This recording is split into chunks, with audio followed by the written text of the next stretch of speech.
Ma sœur m'a accusé d'enlèvement après m'avoir abandonné ses 4 enfants il y a 12 ans. Alors Ma sœur a sonné à ma porte par un après-midi pluvieux, a laissé 4 enfants sur mon porche et a dit, juste 1 heure. Cette heure s'est transformée en 12 ans. 12 ans de genoux écorchés, de nuits blanches et de questions murmurées auxquelles je ne pouvais jamais répondre. Et quand elle est finalement revenue, elle n'est pas venue avec des câlins ou des excuses. Elle est venue avec un avocat. Elle m'a accusé d'avoir enlevé les enfants même que j'avais élevés comme les miens. La salle d'audience est devenue silencieuse quand j'ai fait glisser une vieille enveloppe sur la table. Le juge l'a ouverte. Ses yeux se sont écarquillés et il s'est penché en avant. Sont-ils au courant de ça? Ma poitrine s'est serrée. J'ai murmuré en retour, pas encore. Cet instant a tout fait voler en éclats, car la vérité que j'avais cachée pendant une décennie était sur le point de réduire en cendres la seule famille qu'il me restait. Mais avant de partager mon histoire avec vous, j'aimerais savoir que vous êtes là avec moi. Laissez un simple « salut » dans les commentaires ou dites-moi d'où vous regardez. J'adore voir jusqu'où mon histoire peut voyager. Merci. Et maintenant, laissez-moi tout vous raconter. Je suis Ethan Callahan et voici l'histoire de comment 1 heure a changé le reste de ma vie. Si mon histoire vous touche, s'il vous plaît, abonnez-vous à la chaîne. Chaque clic, chaque commentaire me rappelle que je ne suis pas seul dans cette épreuve. C'était un après-midi humide de septembre à Asheville, le genre d'après-midi où les pins cliquetaient sous un vent agité et où l'odeur du bois mouillé s'accrochait au porche. Je venais de terminer mon service, mon uniforme d'ambulancier collant encore à mon dos à cause de la sueur et de la pluie, quand j'ai entendu le crissement des pneus sur Maplewood Avenue. La voiture d'Amber Lawson s'est arrêtée brusquement, la portière claquant violemment contre la tempête. Elle a poussé 4 enfants vers moi, sa voix rapide et cassante couvrant le sifflement de la pluie. Juste 1 heure, Ethan. C'est tout ce qu'elle a dit. Elle a laissé tomber un sac à dos allongé, dont les sangles tombaient comme des lianes emmêlées, puis a tourné les talons. J'ai crié son nom, lui posant des questions sur les allergies, les horaires d'école, n'importe quoi, mais le rugissement de son moteur a noyé chacun de mes mots. Et puis, elle était partie. La lumière du Porsche vacillait sur leur visage. Logan, 8 ans, serrant un sac à dos affaissé, les yeux vifs mais confus. Ella, 6 ans, s'accrochant à un lapin en peluche déjà trempé par la pluie. Liam, 4 ans, tirant sur ma manche et demandant du jus de fruits. Et Henry, tout juste 2 ans, gémissant dans sa poussette, les poings serrés. Mon cœur était toujours en mode urgence, mais ce n'était pas un sauvetage en montagne. C'étaient 4 enfants laissés comme des bagages sur le pas de ma porte. Je les ai fait entrer, la lampe de la cuisine projetant une lueur jaune et fatiguée à travers la pièce. La bouilloire sifflait doucement sur la cuisinière, un rappel de ma propre vie, mise en pause. J'ai agi rapidement, séché les cheveux avec des serviettes, enlever les vestes humides, faire chauffer du lait, chercher des encas dans le sac allongé à moitié vide. Il n'y avait pas grand-chose, juste quelques barres de céréales et une seule grenouillère de rechange pour Henry. J'ai fait le tri comme je le faisais lors d'une intervention de secours, sauf que cette fois, ce n'était pas des inconnus.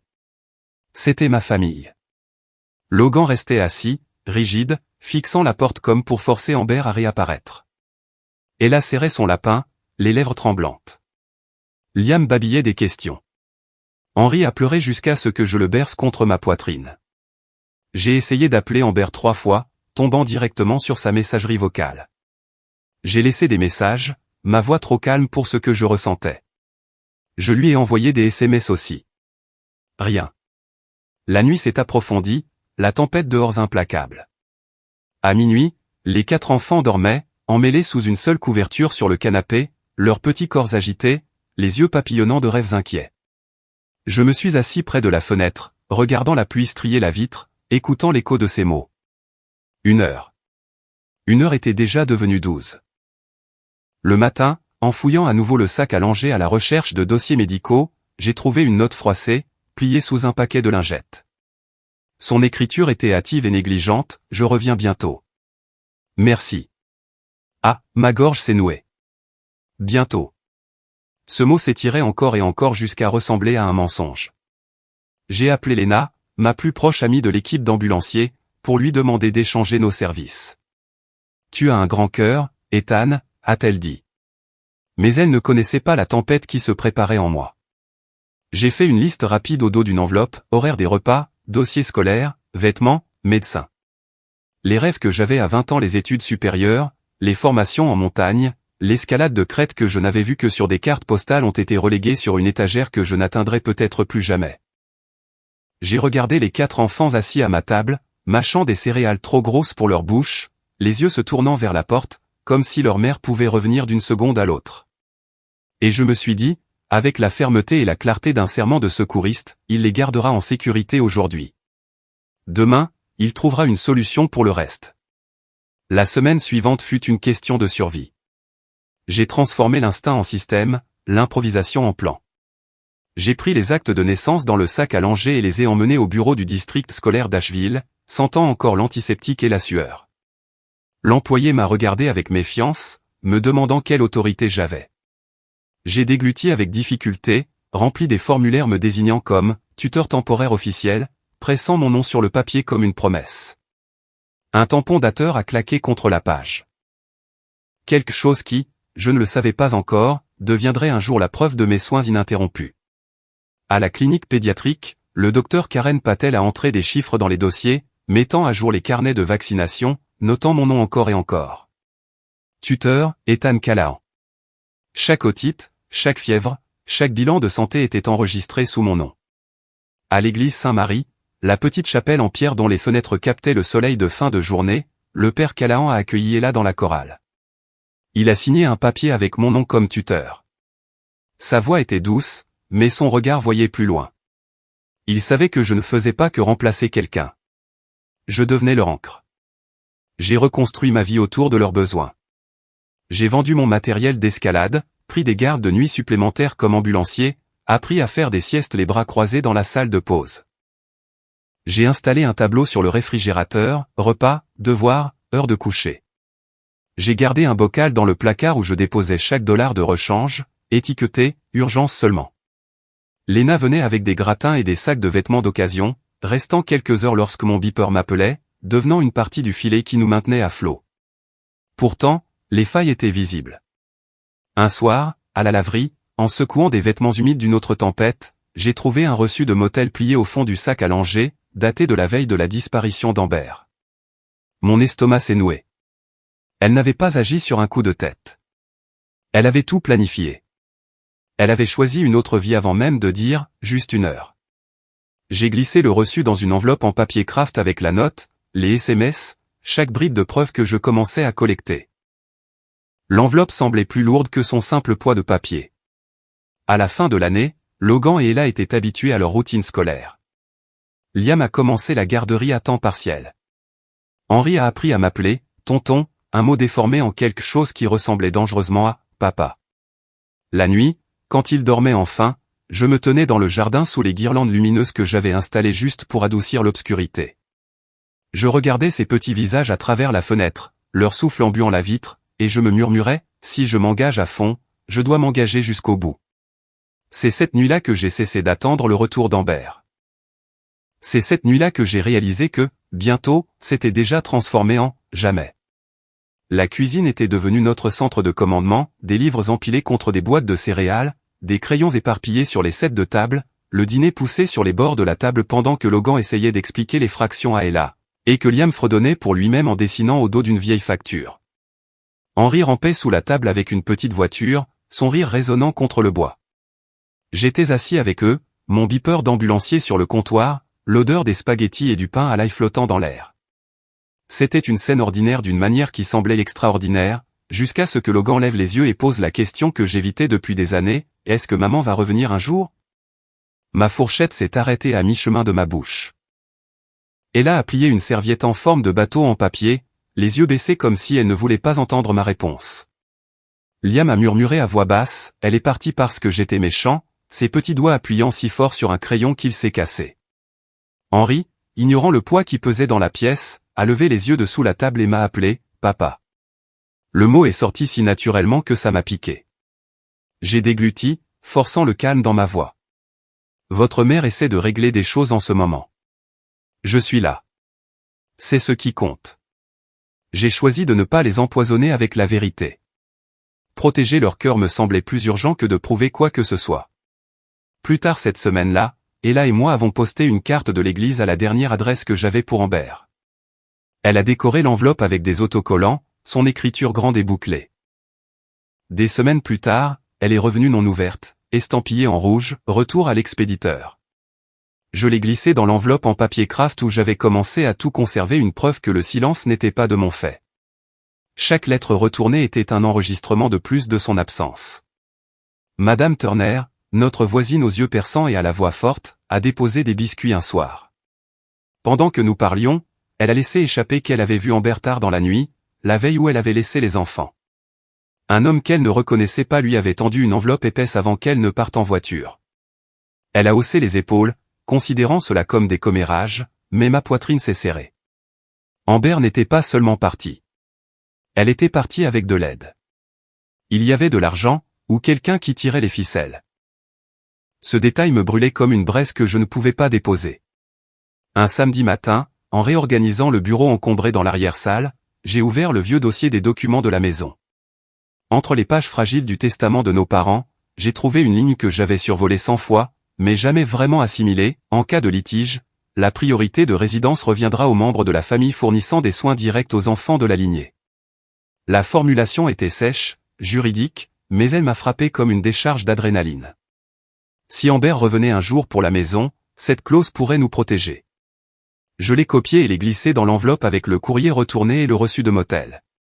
Cette nuit-là, dans le miroir de la salle de bain, je me suis surpris à me regarder. Des cernes sous les yeux, des épaules plus lourdes qu'elles ne devraient l'être à 30 ans. Le garçon qui rêvait d'escalader des montagnes avait disparu, remplacé par un homme qui maintenait 4 enfants debout. J'ai pris un marqueur et j'ai écrit sur le tableau blanc au-dessus du bureau, sécurité, stabilité, long terme. C'était ma feuille de route maintenant. Le faible hurlement d'une sirène a flotté à travers la fenêtre, se mêlant au doux sifflement de la bouilloire dans la cuisine. Les deux rythmes de ma vie, sauvetage à l'extérieur, survie à l'intérieur, se sont heurtés en une seule note. J'ai rassemblé chaque pièce de preuve que j'avais et j'ai scellé à nouveau l'enveloppe, le papier épais et inégal. En la regardant, j'ai murmuré pour moi-même, si jamais elle revient pour eux, ou pour cette maison, je serai prêt à répondre. C'était en fin d'après-midi quand on a frappé à la porte, fort et vite, faisant trembler le cadre en bois. L'air extérieur portait la morsure du vent de début d'hiver qui claquait dans les branches de pin. À l'intérieur, la table était encombrée par le projet de science de Logan, des fils, des piles et la maquette à moitié terminée d'un volcan. Elle a répété ses gammes dans un coin, sa voix montant et descendant avec une douceur hésitante. Liam dessinait sur la table basse, la langue coincée entre les dents, tandis qu'Henri poursuivait une balle dans le couloir, son rire remplissant la maison. Je me suis essuyé les mains sur un torchon et j'ai ouvert la porte. Amber était là. 12 ans avaient creusé de nouvelles rides sur son visage, mais l'avaient laissé avec un vernis artificiel. Elle portait un blazer ajusté, des talons claquant contre le porche, ses lèvres, vives d'un rouge à lèvres qui ne correspondait pas au climat d'Asheville. À côté d'elle se tenait un homme en costume sur mesure, une mallette à la main. « Monsieur Callahan », dit-il avec un sourire guindé. « Je suis David Harper, représentant de Madame Lawson. » Il m'a tendu une liasse de papier plié, le poids officiel du tribunal se pressant entre nous. Les yeux d'Amber sont passés par-dessus mon épaule, à l'intérieur de la maison, mais pas vers les enfants. Elle regardait les meubles, les murs, la vie qu'elle n'avait pas construite. Le papier dans ma main l'énonçait en encre juridique. Amber m'accusait de retenir ses enfants illégalement, d'entraver le contact et de nier son rôle de mère. 12 ans s'effondraient en une seule accusation. Logan est apparu dans l'embrasure de la porte derrière moi, plus grand maintenant, sa voix empreinte d'acier. Elle a arrêté de chanter, s'agrippant au dossier d'une chaise. Le crayon de Liam s'est cassé dans sa main, les larmes montant à ses yeux. Henri s'est pressé contre ma jambe, silencieux et tremblant. « Je les veux », a dit Amber, la voix plate, chaque mot une pierre. Ethan n'a aucun droit. Il me les a cachés. J'ai senti la chaleur monter dans ma poitrine. Une heure s'est transformée en 12 ans, Amber. J'ai envoyé des lettres. J'ai supplié pour avoir des réponses. Tu n'es jamais revenu. Harper s'est éclairci la gorge, s'avançant. Eh bien, nous allons non seulement demander la garde, mais aussi le partage équitable des biens familiaux. La propriété de Maplewood Avenue fait partie de la succession. Elle devra être prise en considération. Sa voix était polie, clinique, mais le message était un poison. La voix d'Ella a brisé le silence, petite et tremblante. Pourquoi maintenant, maman? Pourquoi après tout ce temps? Elle l'a regardé comme une étrangère. Liam a jeté son dessin par terre, sanglotant. Tu ne peux pas nous emmener. Henry a murmuré contre ma hanche. On ne partira pas, papa. Pas vrai? Le mot a atterri entre nous, indéniable. Je les ai serrés contre moi, mes bras formant un mur autour d'eux, tandis qu'Amber et David Harper tournaient les talons et partaient, leurs talons claquant contre le porche alors que la porte se refermait. La maison semblait plus froide, plus petite. Le poids de 12 ans menaçait de s'abattre en un seul coup frappé à la porte. Dès qu'ils sont partis, j'ai appelé Lena. Ma voix s'est brisée en lui racontant. Elle est restée silencieuse un moment, puis a dit, « Ethan, il est temps. Tu as gardé cette enveloppe pendant des années. Maintenant, tu en as besoin. » J'ai grimpé les escaliers étroits menant au grenier, l'air épais de poussière et de vieux bois. J'ai sorti l'enveloppe du fond d'un tiroir, étalant son contenu, la note d'Amber écrite à la hâte, le reçu de motel, la pile de lettres retournées, la copie du testament. Mes mains tremblaient en regardant de plus près le reçu. Un nom que je n'avais pas remarqué auparavant a sauté aux yeux, signé sous la ligne de paiement. Pas celui d'Amber, mais celui d'un homme. Quelqu'un d'autre s'était enregistré dans ce motel avec elle. La vérité, que je n'avais fait que deviner, s'est installée lourdement dans ma poitrine. Elle n'était pas partie pour remettre de l'ordre dans sa vie. Elle était partie avec quelqu'un d'autre, et peut-être pour quelque chose de plus. J'ai remis les papiers dans l'enveloppe, la scellant avec des doigts tremblants, la mâchoire serrée, tandis que je murmurais dans le grenier vide, il ne s'agit pas seulement de la garde. Il s'agit de la vérité qu'elle a enterrée. Et je ne la laisserai pas la réécrire. La tempête dehors faisait trembler le toit, comme si la maison elle-même comprenait ce qui allait arriver. J'ai pressé l'enveloppe contre ma poitrine, sentant le poids de 12 ans, et j'ai su que je ne me contentais plus de survivre. Je me préparais à la guerre. Le grenier sentait la poussière et le cèdre, le genre d'odeur qui s'accroche aux vieux cartons et aux boîtes oubliées. J'ai tiré la chaîne de l'ampoule, la lumière inondant des piles de dossiers laissés par mes parents. À genoux, je les ai ouverts l'un après l'autre, mes doigts raidis par le froid. À l'intérieur d'un dossier délavé, j'ai trouvé ce que je cherchais. La notative d'Amber. Les mots griffonnés sur du papier bon marché, je reviens bientôt. Merci. Ah, je l'ai mise de côté, le cœur serré, puis j'ai cherché plus loin. J'ai exhumé des impressions de SMS de mon ancien téléphone, que j'avais sauvegardé des années auparavant par pur instinct. Envoie-moi 560 €. Pas de question. Un autre, j'ai besoin d'argent, pas d'excuses. Je les ai parcourus jusqu'à ce qu'une ligne me glace le sang, cette maison doit être partagée. Tu ne la garderas pas pour toujours. Mon pouce est accéléré. Elle pensait à Maplewood Avenue bien avant que cette bataille judiciaire n'existe. J'ai descendu la pile au café où Lena m'attendait, les mains enroulées autour d'une tasse de café. Elle a écouté pendant que je lisais les messages, hochant la tête avec une fureur silencieuse. Je témoignerai pour toi, a-t-elle dit. J'ai vu ces nuits où j'arrivais et te trouvais épuisé, tenant à peine debout, essayant de maintenir 4 enfants en vie. Sa voix m'a redonné du courage. À l'église Saint-Marie, le père Callahan m'a rejoint dans la cour où la chorale répétait. Il avait encore le papier d'il y a des années, celui que j'avais signé quand Ella avait rejoint la chorale. Il me l'a mis dans les mains. Les enfants ne se souviennent pas de la paperasse, a-t-il dit, mais ils se souviennent de celui qui leur a ouvert la porte. Ces mots étaient comme une bénédiction.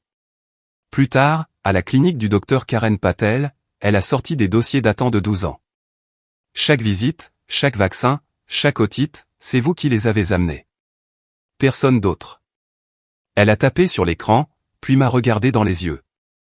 Je dirai exactement cela au tribunal. Ce soir-là, Madame Turner m'a arrêté près de la clôture. Sa voix a baissé. Je me souviens que votre sœur est revenue une nuit, il y a des années.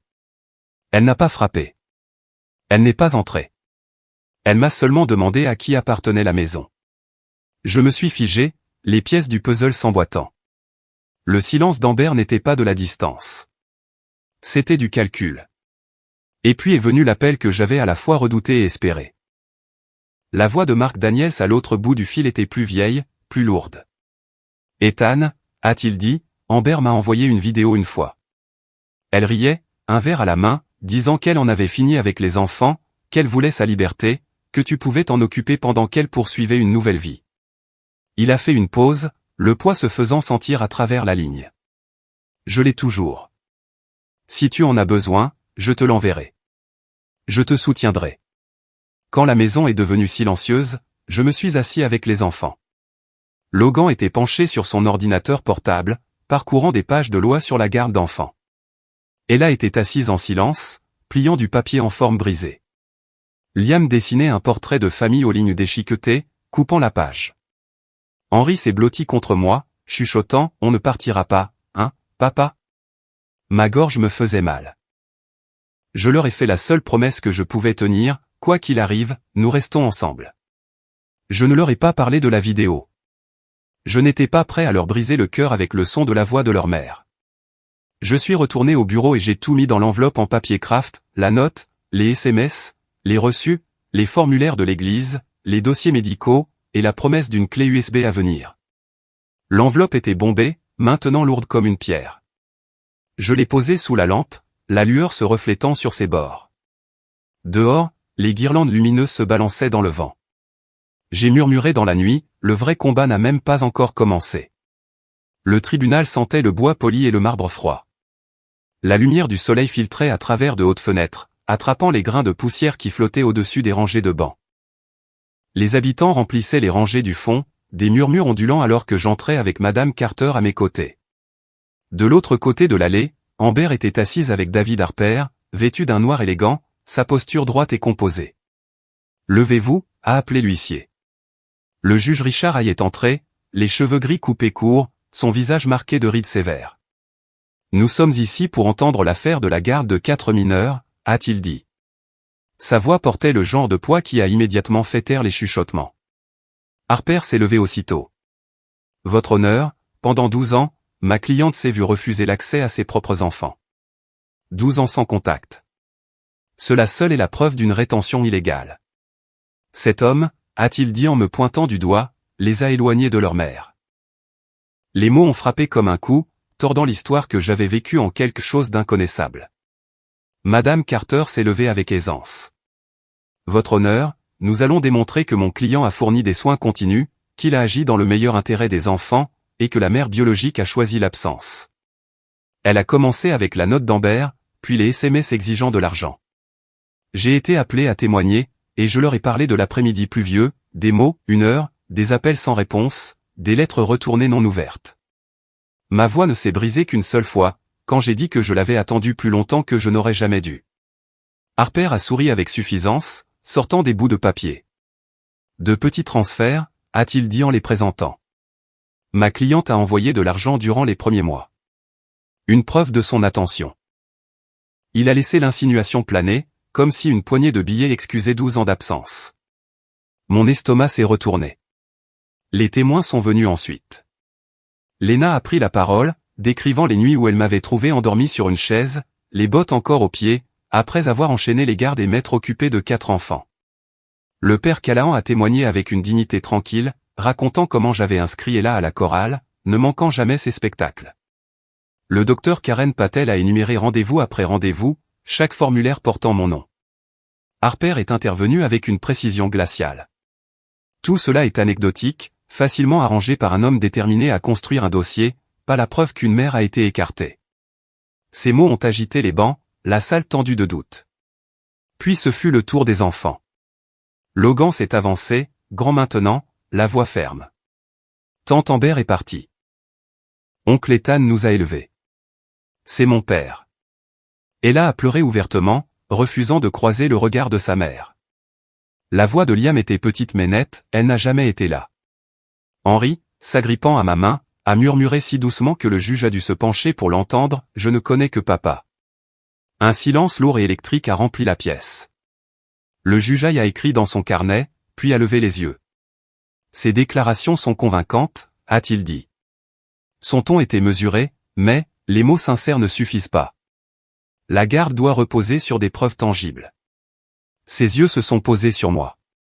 J'ai senti le sang quitter mon visage. L'enveloppe en papier craft était dans la mallette de Madame Carter, bien fermée. À l'intérieur se trouvait la vidéo qui pouvait brûler tous les ponts, consumer toutes les illusions auxquelles les enfants s'accrochaient encore. J'ai pensé à la mâchoire serrée de Logan, aux larmes d'Ella, au dessin de Liam, aux murmures d'Henry.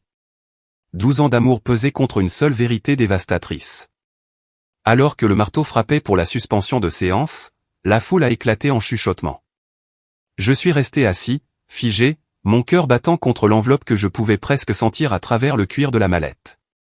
12 ans de survie m'avaient mené ici, et je savais ce qui devait suivre.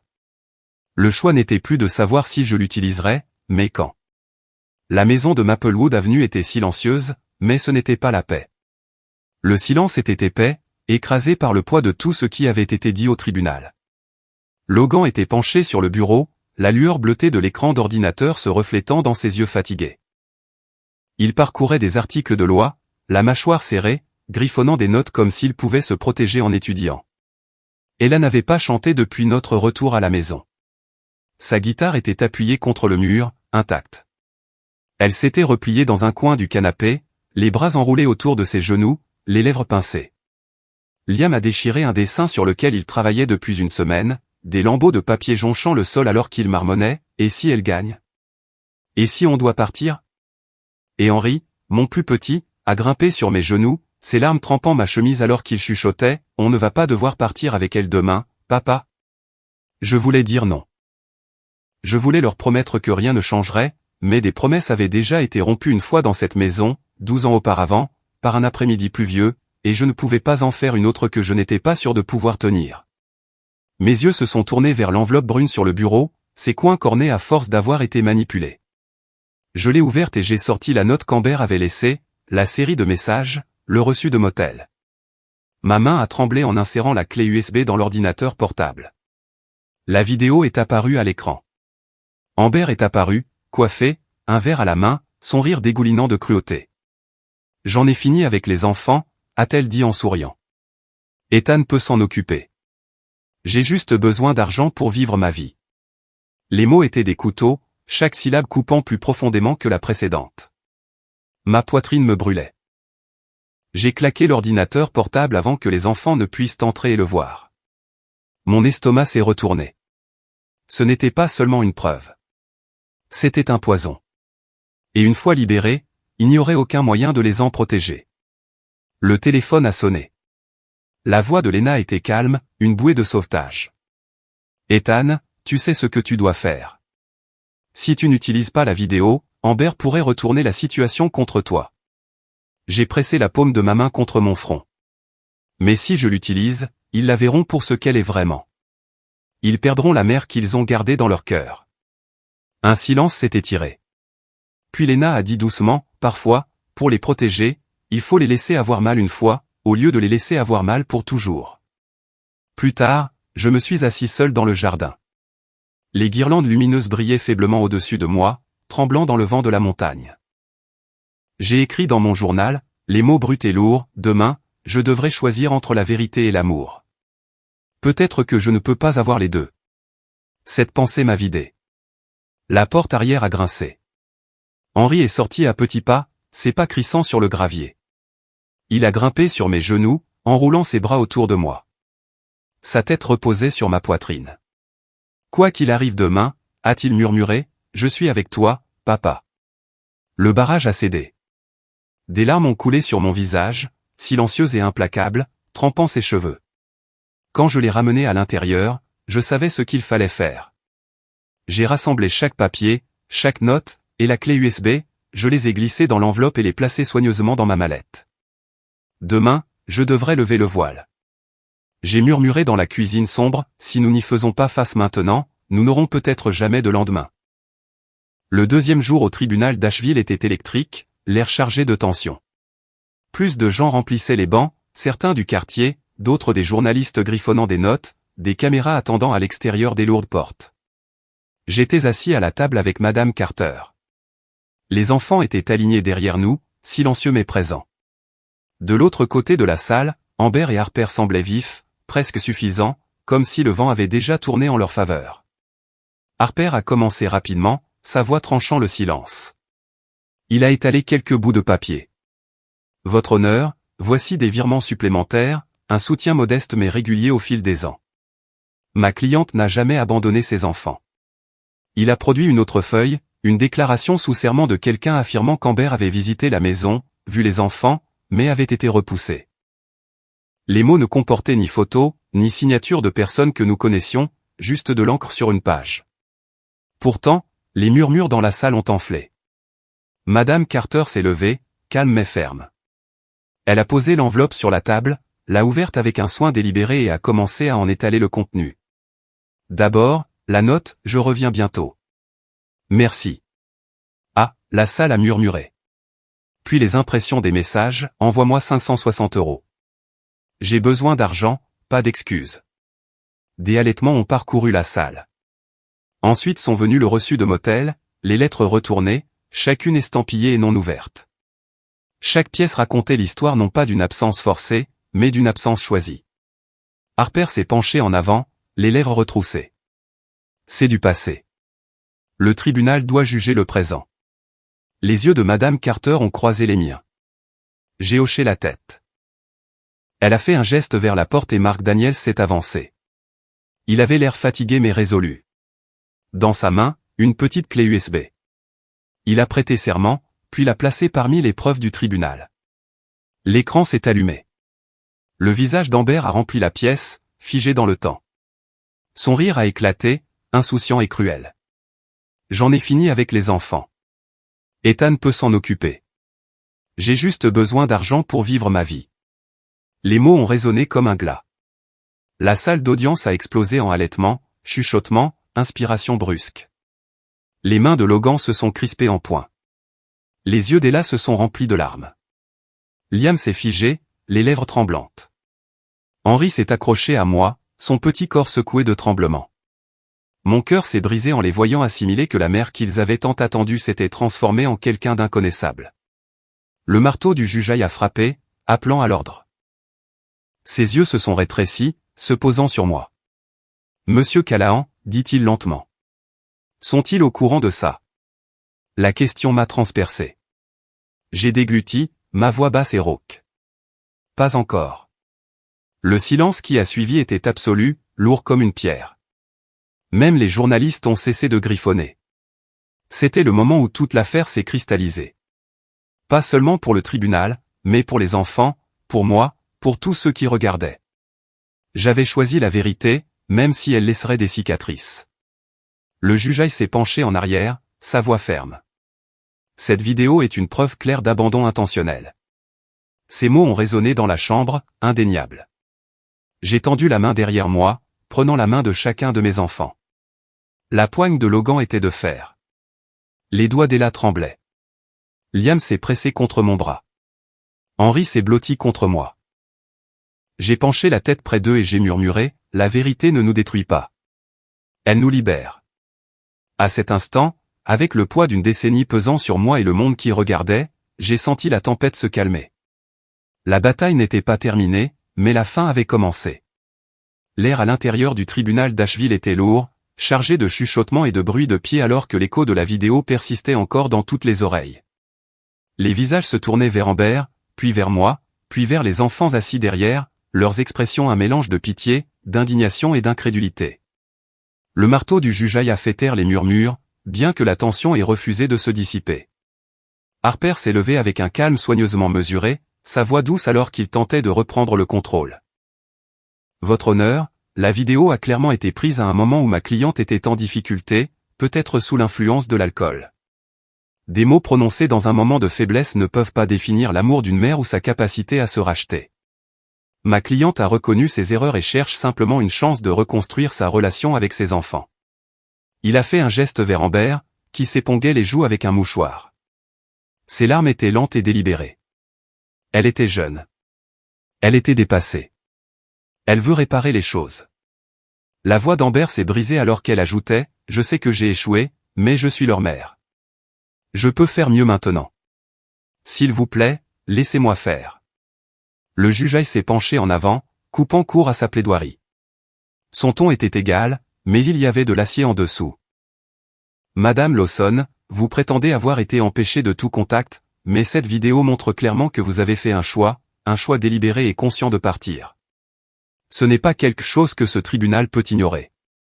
Madame Carter s'est levée, calme et stable. Votre honneur, nous avons entendu beaucoup de mots ces 2 derniers jours, mais les mots sans action ne signifient rien. Pendant 12 ans, Ethan Callahan n'a pas seulement fourni de la nourriture, un abri et une éducation, il a fourni une vie. Une note abandonnée dans un sac à langer, des messages exigeant de l'argent, un reçu de motel la veille de sa disparition, des lettres retournées non ouvertes, des témoignages de la communauté. Et enfin, cette vidéo. Il ne raconte pas l'histoire d'une mère tenue à l'écart. Il raconte l'histoire d'une mère qui a choisi l'absence. Ce n'est pas une garde illégale. C'est de la survie. C'est l'amour dans sa forme la plus pure. Elle a sorti un dernier document et l'a tenu assez haut pour que le tribunal le voie. Et quant à la propriété, la maison de notre client, la résidence de Maplewood Avenue, le testament de nos parents stipule clairement, en cas de litige, la priorité de résidence appartient aux membres de la famille fournissant des soins directs aux enfants de la lignée. Ce n'est pas une spéculation. C'est la loi écrite. Un murmure a parcouru les bancs. Harper s'est raidi, son calme poli se fissurant juste assez pour que je le remarque. Le juge s'est adossé, son stylo tapotant contre son registre. La salle semblait se pencher en avant, attendant. Finalement, il a parlé, sa voix délibérée, ce tribunal statue comme suit. La garde des 4 mineurs est accordée entièrement et de façon permanente à Monsieur Ethan Callahan. Une ordonnance restrictive est émise à l'encontre de Madame Amber Lawson pour une période de 8 ans, tout contact potentiel par la suite devant être supervisé et médiatisé par ce tribunal. De plus, la résidence de Maplewood Avenue est confirmée comme étant le domicile principal des enfants et est exclue de tout partage forcé des biens. Le marteau a frappé une fois, sec et final. Le son a semblé faire trembler les murs. Amber s'est effondrée sur sa chaise, le visage pâle, les mains couvrant sa bouche alors que les derniers vestiges de son combat se dissolvaient. Autour de nous, les gens murmuraient, certains soulagés, d'autres scandalisés. J'ai entendu quelqu'un chuchoter, au moins, ils sont en sécurité maintenant. Logan a tendu la main et a serré la mienne si fort que ça m'a fait mal, me ramenant à la réalité. Ella a sangloté dans sa manche. La voix de Liam a tremblé alors qu'il demandait, « Alors, c'est fini, c'est ça ?» Henry a levé les yeux vers moi, les yeux grands ouverts, la voix à peine un murmure, « On peut rester, papa ?» Je les ai serrés dans mes bras, incapable de retenir mes propres larmes.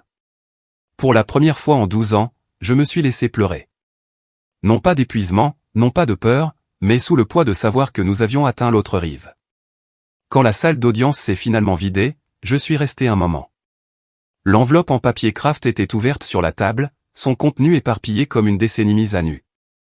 J'ai rassemblé les papiers lentement, soigneusement, et les ai tenus contre ma poitrine. Ce n'était pas seulement des preuves. C'était l'histoire de ma jeunesse, brûlée et remodelée en quelque chose d'inconnaissable. Alors que les portes se fermaient, je me suis murmuré, la justice ne rend pas ce qui a été volé, mais elle préserve ce que j'ai construit de mes propres mains. 3 mois plus tard, la maison de Maplewood Avenue respirait plus librement. L'été était arrivé à Asheville, l'air chaud et portant l'odeur de la résine de pin et de l'herbe coupée. Le jardin était décoré des mêmes guirlandes qui avaient autrefois éclairé des nuits d'inquiétude et d'épuisement, mais maintenant elles brillaient d'autre chose, la paix. Logan a ouvert l'enveloppe de l'Université de Caroline du Nord à Asheville, sa voix tremblant d'un mélange de fierté et d'incrédulité alors qu'il lisait la lettre d'acceptation à voix haute. Biologie, papa. J'ai été accepté. La voix d'Ella s'envolait dans la chorale de l'église, son solo remplissant les plafonds voûtés d'une clarté qui faisait tourner la tête des paroissiens avec admiration. Liam répétait ses chorégraphies devant le miroir du salon, ses yeux brillants, son rire s'élevant à chaque pirouette. Et Henry, mon plus jeune, courait sur le terrain de football, les cheveux au vent, marquant un but avant de se tourner vers les gradins et de crier devant tous ses coéquipiers, « C'est pour toi, papa !» Je les regardais, chacun avançant, un rappel que l'amour nous avait maintenus ensemble quand rien d'autre ne le pouvait. Des nouvelles d'Amber nous sont parvenues. Elle avait emménagé dans un petit appartement à Denver, accablée par les dettes du procès et des avocats qu'elle ne pouvait plus se permettre. Ses amis avaient pris leur distance. Les rumeurs de son passé se propageaient plus vite que ses explications.